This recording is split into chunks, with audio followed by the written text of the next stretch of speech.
ఒకరోజు నేను ఒక కల కన్నాను.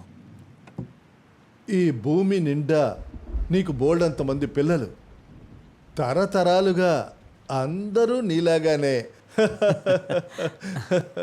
కలే కదా, మీరు కలలు కనండి. నా జీవితం ఇక ఎవరేం చెప్పినా ఒంటరిదే. నువ్వు ఇప్పుడు సంతోషంగా ఉన్నావా? సంతోషంగా అంటే ఇప్పుడా లేదా టోటల్గానా? టోటల్గా హ్యాపీయా? హ్యాపీగా లేను, ఆ? కానీ రిలాక్స్గా ఉన్నాను, ప్రశాంతంగా హాయిగా. డైలీ ప్రే చేస్తున్నావు కదూ? డైలీ ప్రే చేస్తాను ఫాదర్. హా. కాసేపు ముందు వర్షంలో నువ్వు మాట్లాడిన మాటలు విని నేను అనుకున్నాను పాతదేం మర్చిపోలేదని. అది నేను ఊరికే అన్నాను, ఓ, నేనది ఎప్పుడో మర్చిపోయాను. మీకు తెలుసా, నన్ను వదిలి వెళ్ళాక తను చాలా కష్టపడుతోంది. అందుకనే నేను ఎవరితోనూ సంబంధం పెట్టుకోలేదు.